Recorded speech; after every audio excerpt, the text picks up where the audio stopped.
Hello everyone, welcome back to our channel. So in this guide, I'm going to show you how to log into your FPL account. So if you're using the application on your device, make sure that it's updated to its latest version and then launch it. If you're logging in for the first time, you'll be directly taken to the login portal. But if not, you can click on the more icon from the bottom right corner and here go to my PL settings. There you'll see the option of join or sign in. Go ahead and select it.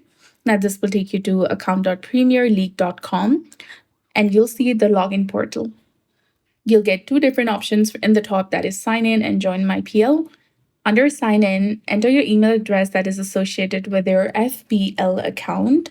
Then after, enter the account password. For other login methods, you also have the direct login with your Google account, Facebook account, your Twitter, or your Apple.